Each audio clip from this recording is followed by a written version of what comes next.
Hey guys, so in today's video, I thought it would be a good idea to kind of recap what went on at my appointment yesterday with my primary care doctor.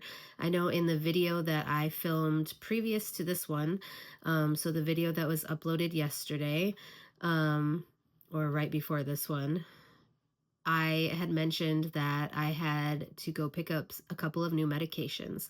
So I think in one of my vlogs that I filmed earlier this week or last week, I was talking about how I've been dealing with a lot more anger and frustration and anxiety issues. And that has to do mostly with the fact that I can't take care of myself to the level that I need in order to be independent. And it's really frustrating to me. I think that anybody who has undergone a medical issue or injury, such as the one that I have, would feel the exact same. And they've probably had to come to terms with, being disabled and things like that. Um, so it's very frustrating. I've dealt with anxiety and depression since I was a teenager. So the anxiety and depression of all of this is nothing new to me whatsoever. I had been on a couple of different meds for depression in the past, but my anxiety has just ramped up astronomically over the last month or so. And so I decided that I needed to sit down and have a conversation with my primary care provider yesterday and just kind of let him know, like, hey, I am having trouble sleeping because of my anxiety. Like, I'm having trouble falling asleep and I'm also having trouble staying asleep. So, like, last night, I didn't take the one medication just because one of the side effects is like hallucinations. And so, because I was going to be home alone today, I didn't want to take it for the first time last night. I wish I would have, just because I have been awake since 2 a.m.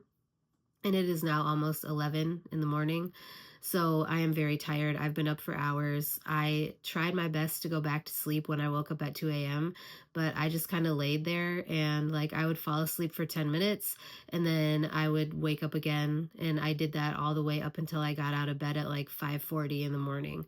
Um, so my primary care, when I let him know about this, he started me on two different medications. So I'm going to tell you what those two medications are. I did pick them up. Like I said, I didn't take the first dose of the one yet just because I didn't want to be home alone having hallucinations. And I did take the first dose of the other one.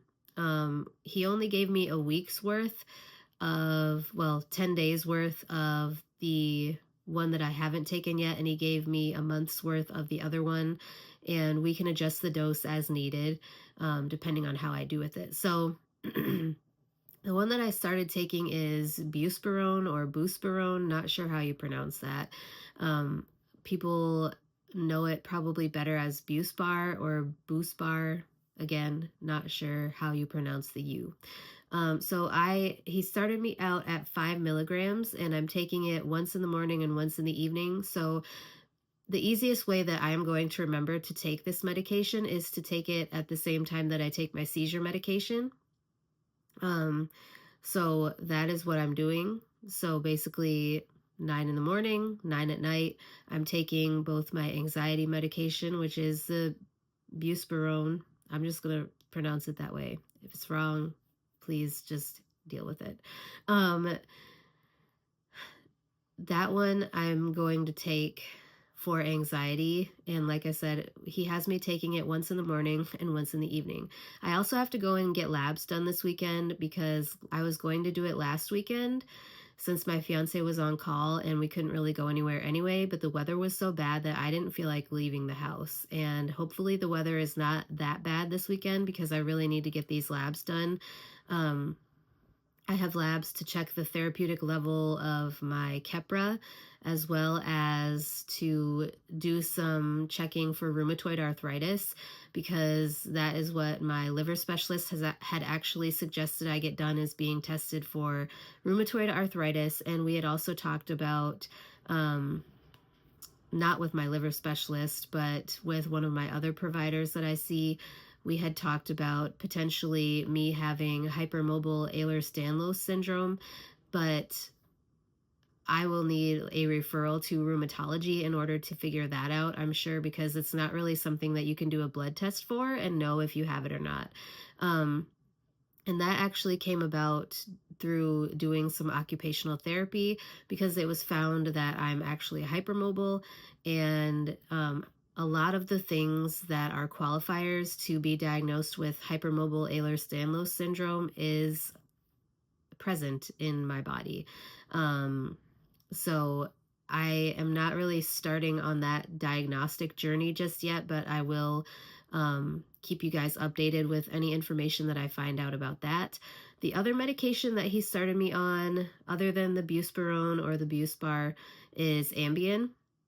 He gave me 5 milligrams of Ambien, and that is the one that did not take yet because the pharmacist was like, just make sure that you have somebody who is watching to make sure that you don't, you know, do any weird actions or have hallucinations and things like that. So I want to be careful. I'm going to start taking it this weekend and see how I do with it. I really wish that I could have taken it last night though, because I feel like it would have helped me sleep a little bit better and I wouldn't feel so drained right now. Because even though I might look like I'm awake, I'm really half asleep because I'm so drained. So yeah, I just kind of wanted to give you guys that update. Like I said, he only gave me 10 Ambien and we're just going to kind of see how it goes. Um, and we can change to a different medication if I feel like the Ambien isn't working for me, but I need to get sleep. And I've been having a lot of struggle with my sleep lately. Like I said, there have been so many days where if I'm not in pain or my mind is not racing, like it's either one or the other. I'm getting up because my mind is just, I'm constantly replaying everything that happened all day long, thinking about everything, worrying about everything. Like my anxiety is on another level, or my back is hurting so bad that I have to get up. And half the time I'm up before 5. And it drives me insane because I'm obviously not working right now. And so when I get up at 5, that's a long time to sit in a wheelchair, like from 5 a.m. until at least 5 p.m. during the week. Because when my fiance's not home, I don't sit on the couch just because it's easier. We feel a little bit more comfortable with me not doing a whole bunch of unnecessary transfers during the day. So, like, unless I'm going to occupational therapy, I'm not transferring out of my chair really. So, anyways, I just took the first dose of the buspirone, so we'll see how that does. So far, I haven't had anything weird happen, but like I said, I did just take the first dose, so I don't anticipate anything happening right away. Um, but yeah, I will keep you guys updated. Let me know if you guys have taken Ambien or the Buspar or buspirone. Did it help? If you have anxiety, anything that you can recommend to help me fall asleep and stay asleep would be greatly appreciated because I definitely need some rest so that my body can get back to how it should be, hopefully soon. Anyways, that is it for today's video. If you guys have any questions or comments, leave them in the comments below and I will either respond in written form, most likely in a video format. And yeah, I will talk to you guys in my next video.